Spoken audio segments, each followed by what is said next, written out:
스프링 발표를 맡은 12조 김성구입니다. 목차는 이렇습니다. 스프링의 소개를 먼저 하고 스프링의 내부 동작, 그리고 간단한 예제를 보여드리도록 하겠습니다.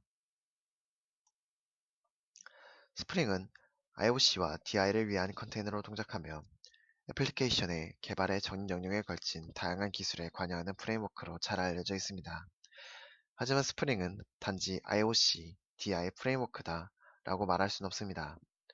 스프링은 단순히 IOC DI를 편하게 적용하도록 돕는 단계를 넘어서 엔터프라이즈 애플리케이션의 개발의 전 영역에 걸쳐 다양한 종류의 기술에 관여하기 때문이죠. 그렇다면 과연 스프링은 무엇일까요? 많은 독특한 특징이 있고 복잡하지만 굳이 스프링을 큰 그림으로 이해하자면 이렇게 말할 수 있을 것입니다. 바로 자바 엔터프라이즈 개발을 편하게 해주는 경량급 오픈소스 애플리케이션 프레임워크라는 것이죠. 정의를 봐도 스프링이 무엇인지 감이 바로 오지는 않을 것입니다. 하지만 이 정의에는 스프링의 중요한 특징이 잘 담겨져 있습니다. 바로 경량폭과 오픈소스, 그리고 애플리케이션 프레임워크라는 것이죠. 경량급 오픈소스라는 특징이 의미하는 바는 여러분도 다 잘 알고 계실 거라 생각합니다. 그러나 애플리케이션 프레임워크라는 것의 정확한 의미는 잘 모르실 수 있습니다. 그럼 스프링이 가지고 있다는 애플리케이션 프레임워크라는 것은 무엇일까요? 보통 프레임워크라 하면은 특정 업무 분야나 한 가지 기술에 특화된 뼈대라고 할 수 있습니다. 예를 들어 웹 계층을 코드 이그나이터처럼 MVC 구조로 손쉽게 만들 수 있게 한다거나 부트스트랩에 CSS를 제공한다거나 포맷과 출력 자체를 유연하게 변경할 수 있는 애플리케이션 로그 기능을 제공한다거나 간단한 설정만으로 관계형 DB와 자바 오브젝트를 매핑해주는 ORM 기술을 제공하는 것들입니다. 하지만 애플리케이션 프레임워크라 함은 애플리케이션 전 영역을 포괄하는 범용적인 프레임워크, 즉 핵심 프로그래밍 모델을 일관적인 적용을 하는 개발을 유도하는 것이라고 할 수 있습니다. 즉, 애플리케이션 프레임워크는 애플리케이션의 개발의 전 과정을 빠르고 편리하며 효율적으로 진행하는 데 1차적인 목표를 두는 프레임워크라는 것입니다. 이제 스프링의 특징이 무엇인지 알았다 라고 하실 수 있습니다. 하지만 아까 말씀드렸던 특징 중 하나인 경량의 의미에 대해서는 스프링이 어떤 특징을 갖고 있는지 짚고 넘어가려고 합니다. 경량이라는 말은 스프링이 가볍게 쓸 수 있을 정도의 작은 규모라고 생각할 수도 있습니다. 하지만 이 의미는 절반만 맞습니다. 스프링은 절대로 작은 규모를 갖고 있지 않습니다. 스프링 내부에는 26개의 모듈과 수십만 라인의 코드가 있기 때문이죠. 그렇다면 경량이라는 말의 정확한 의미는 무엇일까요? 바로 불필요하게 무겁지 않다는 것입니다. 단순한 개발 툴과 단순한 서버 환경인 톰캣이나 제트에서도 완벽히 작동하면서도 기본적인 개발 환경으로도 엔터프라이즈 개발에서 필요로 하는 주요한 기능을 갖춘 애플리케이션을 개발하기에 충분합니다. 스프링의 장점은 그리 가볍고 단순한 환경에서도 복잡한 엔터프라이즈, 즉 고가의 웹 애플리케이션 서버를 갖춰야만 가능했던 엔터프라이즈 개발의 고급 기술을 대부분 사용할 수 있다는 점입니다. 코드는 더 단순하고 개발 과정은 편리하면서도 엔터프라이즈, 자바 비내서습사, 불편했던 고급 기능을 세련된 방식으로 적용할 수 있기 때문에 경량이라는 특징이 붙은 것이죠. 자, 이제 스프링에 대한 기본적인 이해는 되실 거라 생각합니다. 스프링에 대한 내부 구조에 대한 설명을 넘어가기 전에 스프링에 대해 정리하자면은 스프링은 자바 개발을 편하게 해주는 경량급 오픈소스 애플리케이션 프레임워크라고 알고 계시면 좋겠습니다. 자, 그럼 스프링의 목표와 내부 작동 방식에 대해 순차적으로 알려드리도록 하겠습니다. 스프링의 핵심적인 기능과 목표를 알려드리겠습니다. 오른쪽에 보이는 그림은 스프링으로 개발한 애플리케이션의 기본 구조를 보여줍니다. 가운데 보이는 포조라는 것은 바로 Plain Old Java Object, 한국어로 간단한 자바 오브젝트라고 합니다. 삼각형의 각 면을 차지하고 있는 Dependency Injection, AOP, 포터블 서비스는 스프링이 가지고 있는 기능들입니다. 그림을 해석하자면, 즉 스프링은 각 면의 기능인 Dependency Injection, AOP, 포터블 서비스를 통해 포조라는 자바 프로그램을 만드는 것이 목적이라고 할 수 있습니다. 스프링의 정수는 엔터프라이즈 서비스 기능을 포조에 제공하는 것이라는 것이죠. 포조가 정확히 뭐냐? 라고 물으시는 분들도 계실 것 같습니다. 포조는 엔터프라이즈 기능을 가진 간단한 자바 오브젝트입니다. 그렇다면 어떤 것이 포조라고 할 수 있는 것일까요? 포조는 다음과 같은 조건이 만족되어야 포조라고 말할 수 있습니다. 포조는 자바 언어와 꼭 필요한 API 위에는 종속되지 않아야 합니다.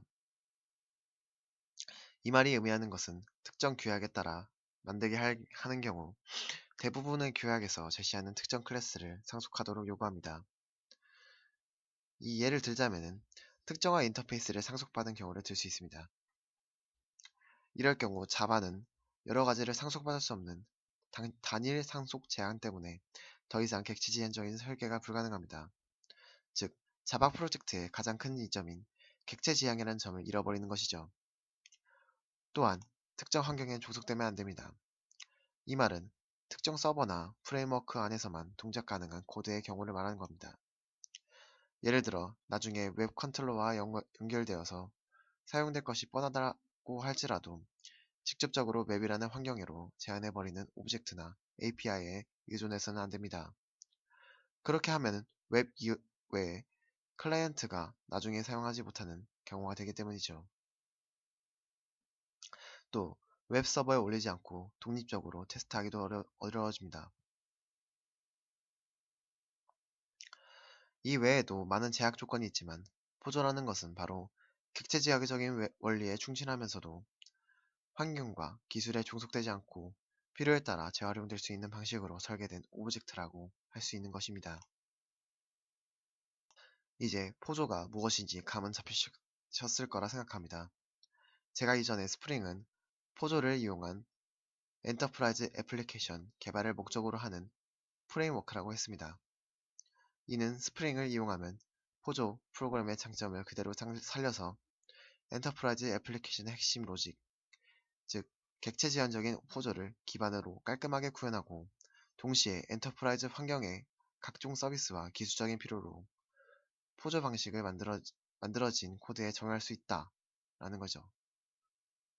그럼 포조 삼각형을 유지하고 있는 스프링의 기술이자 기능들을 알려드리도록 하겠습니다. 바로 디펜던시 인젝션과 AOP, 포터블 서비스, 앱스트랙션이 그 기술입니다. IOC와 DY를 소개하기 전에 제가 처음에 스프링을 소개할 때 스프링은 IOC와 DI를 위한 프레임워크로 잘 알려져 있다고 말씀을 드렸습니다. 스프링의 주된 기능인 하나인 IOC와 DI는 스프링을 사용할 때 얻을 수 있는 이점 중 하나입니다. IOC와 DI는 각각 Inversion of Control, Dependency Injection, 즉 제어의 역정과 의존성 주입이라고 합니다. 제어의 역정과 의존성 주입을 설명하기에 앞서 스프링의 역할이 무엇인지 알려드리도록 하겠습니다. 스프링은 프로젝트의 일종의 컨테이너라고 불립니다. 컨테이너는 설정을 통하여 프로그램의 도움 없이도 코드를 스스로 참조하며 객체의 생성과 소멸을 선택할 수 있다는 그러한 개념을 갖고 있습니다. 또한 컨테이너는 이용자의 요청에 따라 특정 객체의 생성과 관리를 담당하며 객체 운용에 필요한 다양한 기능을 제공합니다. 컨테이너의 역할은 프로젝트에서 컴퓨터의 운영체제의 역할을 한다고 생각하시면 더 쉽게 이해할 수 있을 것입니다. 자, 그러면 스프링의 역할이 무엇인지 알아보았으니 이제 제어 역정과 의존성 주입에 대해서 알아보겠습니다. 제어의 역정과 의존성 주입이 필요한 이유가 뭘까요? 바로 스프링의 컨테이너 역할을 원활하게 수행하기 위해 사용되어지는 방식입니다. 먼저 제어의 역전에 대해 알아보도록 하겠습니다. 제어의 역전이란 말은 스프링의 IOC, 즉 객체 생성을 자바 코드로 직접 처리하는 것이 아니라 컨테이너가 대신 처리하게 합니다. 즉 개발자가 생성하는 코드로 직접 일일이 처리하는 것이 아닌 컨테이너의 사용자로부터 요청을 받아 처리하는 것이죠. 즉 객체 간의 느슨한 결합, 즉 낮은 결합도를 유지하는 것이죠. 아래에 보시는 이 그림을 보시면 IOC가 아닌 경우 한 곳, 즉 자바를 개발하는 개발자가 직접 일일이 코드를 처리하도록 하며 하나로 뭉치는 강한 결합의 프로그램을 보여주고 있습니다. 하지만 IOC인 경우 오른쪽에 보이는 그림을 보면 컨테이너를 통한 생성으로 인터페이스처럼 코드가 코드를 넘겨받는 낮은 결합도를 보여주고 있습니다. 이는 프로그래머가 작성하는 코드가 제어의 숫자를 줄일 수 있도록 하는 효과를 내는 것이죠. 자, 이제 제어의 역전에 대해 알아봤으니 의존성 주입이라는 중요한 기능에 대해서 알아보겠습니다. 의존성 주입은 제어 역전을 위한 디자인 패턴이라고 알아두시면 됩니다. 이 그림을 보시면 의존성 주입의 개념을 쉽게 알 수 있습니다.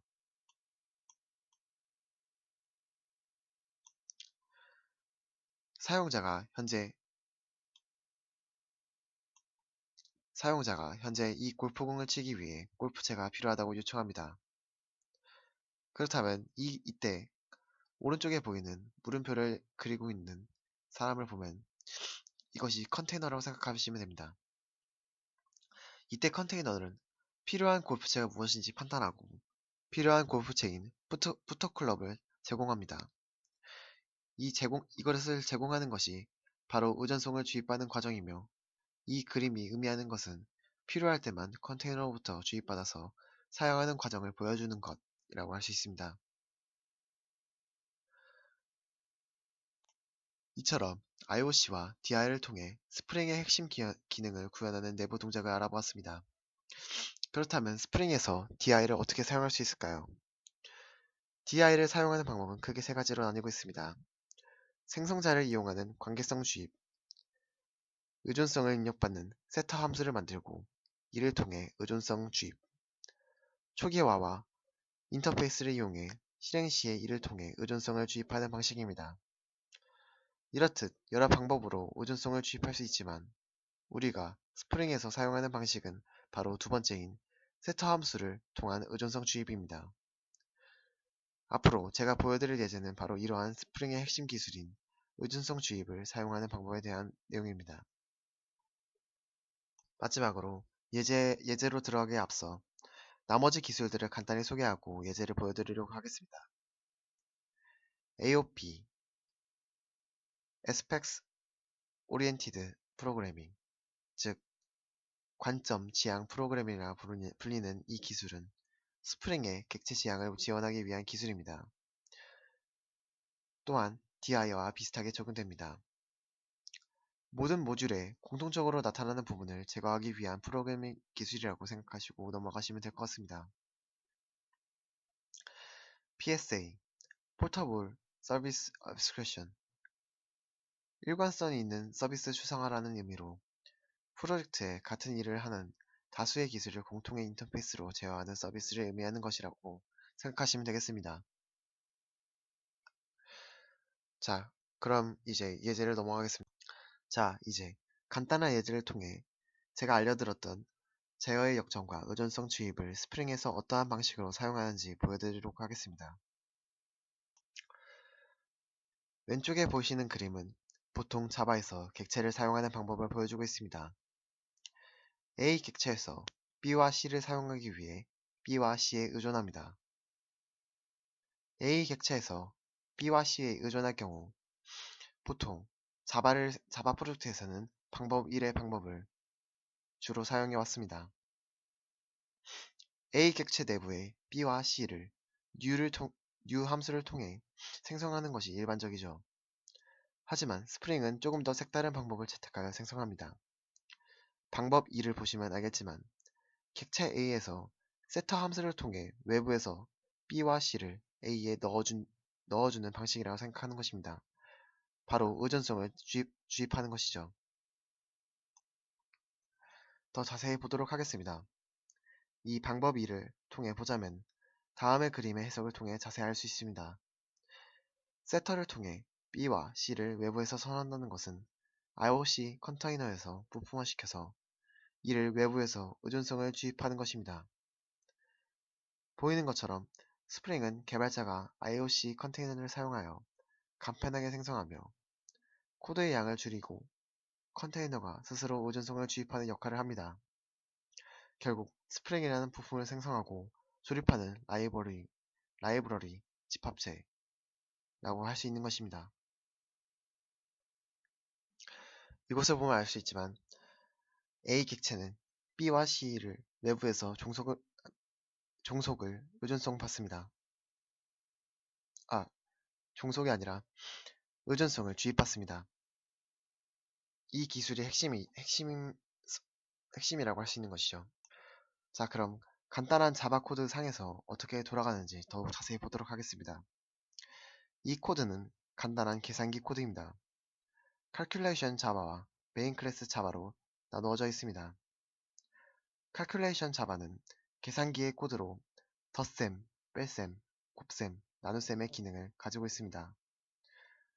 또한 set first num, set second num 이라는 함수를 가지고 있으며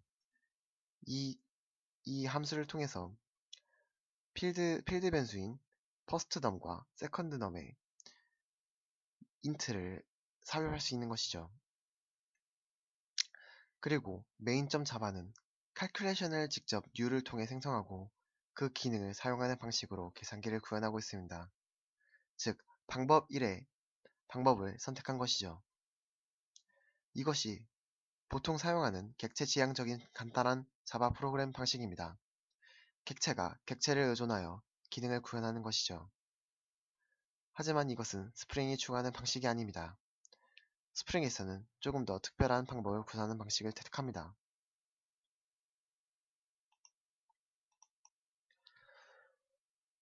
코드를 마저 설명하겠습니다. calculation 자바는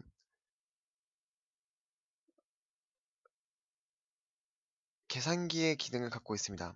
즉, addition, subtraction, multiplication, division, 그리고 get first num, set first num 등 여러 가지 함수를 통해 계산기의 기능을 구현하고 있습니다. 그리고 메인 클래스 자바에서 메인 클래스는 calculation, new calculation 함수를 통해서 calculation을 불러옵니다. 즉, 객체를 생성한 것이죠.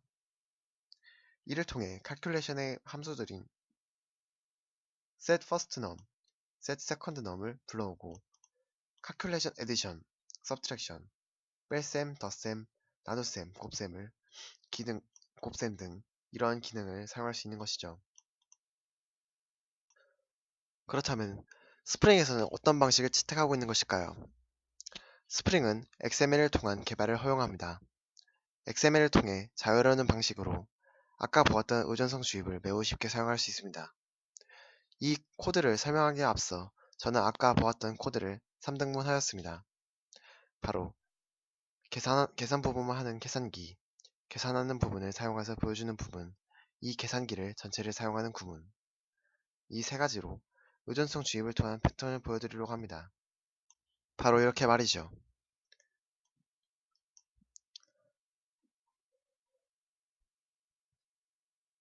저는 calculator.java와 main class.java 그리고 my calculator java로 나눴습니다. calculator java는 계산기의 기능을 하는 계산 부분만 따로 빼온 것입니다. my calculator는 calculator를 선언하여 객체를 생성하고 이 객체를 통해서 더하기를 통해서 이 calculator의 기능을 사용하는 것이죠. 또한 set first num과 set second num을 통해서 세팅 함수의 기본을 사용하고 있습니다.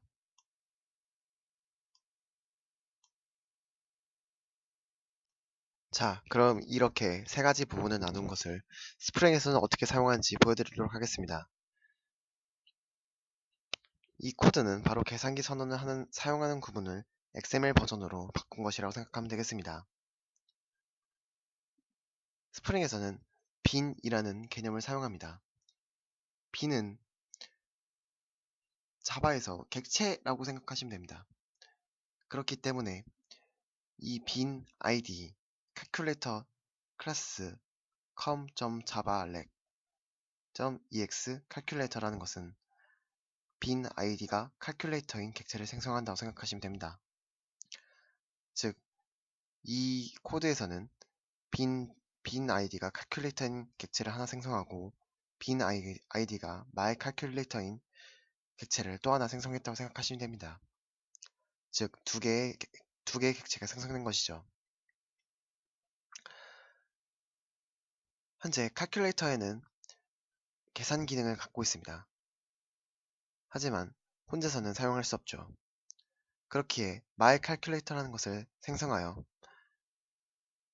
이 필드의 변수들을 채워줍니다. myCalculator의 필드인 calculator를 채워주고 이 calculator는 그 위에 있는 객체를 참조합니다. 즉 calculator의 calculator 이러한 개념을 갖고 있는 것이죠. 바로 의존성 주입을 대입한 것입니다. 그리고 나머지 프로퍼티를 다 채워줍니다. 이때 주의해야 할 점은 프로퍼티를 채울 때 그 값이 int나 다른 값들을 넣어주는 경우 set 함수를 통해서 대입을 해야 되는 것입니다. 이를 통해 의존성을 주입할 수 있다는 것이죠.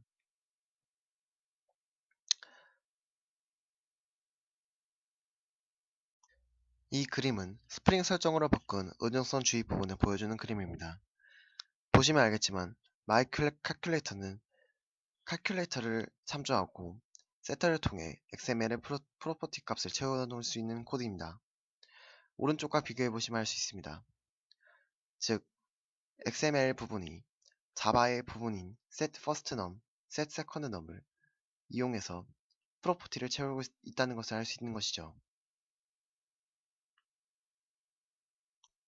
즉, 이것이 말하는 것은 XML에서 calculator와 myCalculator의 의존성을 주입을 해서 I5C가 가능한 컨테이너로 생성했다고 생각하시면 될 것 같습니다. 이런 식으로 의존성을 주입하여 코드를 돌려도 똑같은 결과를 얻을 수 있습니다. 다만 방식의 차이인 것이죠. 이처럼 의존성 주입을 사용하는 이유는 낮은 응집도를 통해 개발자가 코드를 수정할 때 모든 코드를 수정하는 것이 아닌, 즉 예를 들어 XML 파일을 수정함으로써 개발자가 손대는 코드의 양을 획기적으로 줄일 수 있다는 것이죠. 그것이 바로 스프링을 사용하는 주된 이유이자 목적이기도 합니다. 자, 그럼 스프링의 기본적인 자바 예제를 통해 유용함과 작동 방식, 그리고 장점들을 알아보았습니다. 그렇다면 만약 이 기술을 웹에 적용한다고 한다면 어떠한 방식으로 사용할 수 있는지 알려드리겠습니다. 스프링은 웹 개발 환경에서 가장 유용한 MVC 패턴을 제공합니다. 이를 비슷한 다른 프레임워크의 기능과 비슷하지만 매우 확실한 로직으로 분리되어 다른 프레임워크보다 유지보수가 쉽습니다. MVC란 모델, 뷰, 컨트롤러의 약자로 사용자 인터페이스와 비즈니스 로직을 분리하여 웹 개발을 하는 것을 가장 큰 장점으로 합니다. 모델은 모델의 애플리케이션 정보, 즉 데이터를 나타냅니다. 뷰는 사용자에게 보여주는 인터페이스, 즉 화면을 이야기합니다. 컨트롤러는 로직과 모델의 상호 동작과 조정 역할을 합니다. 즉 이러한 MVC 모델을 웹에 제공하는 것이죠.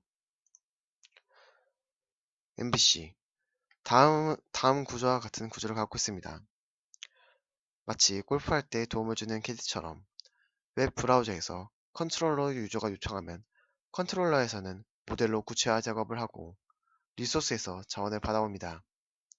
이 자원을 바탕으로 뷰를 만들어 이를 웹 브라우저에 응답하는 형식을 갖고 있습니다. 이러한 구조는 웹 개발에서 매우 유용하게 사용할 수 있습니다. 이 MVC 구조를 웹 개발에서 충분히 활용한다면 유연하고 확장하기 쉬운 프로젝트를 만들 수 있기 때문입니다.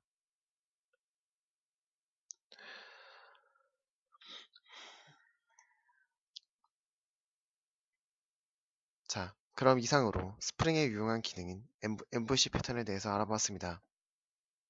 이 슬라이드를 끝으로 발표를 마무리하면서 제가 알려드리고 싶었던 것은 바로 스프링은 개발자들이 MVC와 같은 이러한 객체 지향적인 설계와 개발의 원리에 좀 더 집중할 수 있도록 기회를 준다는 것입니다.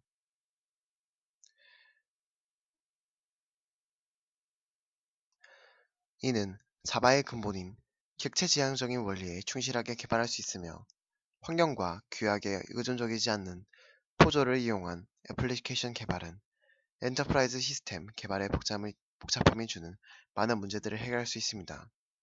이 때문에 스프링을 사용하는 것이고, 스프링을 사용하면 충분히 높은 결과를 만들어낼 수 있습니다.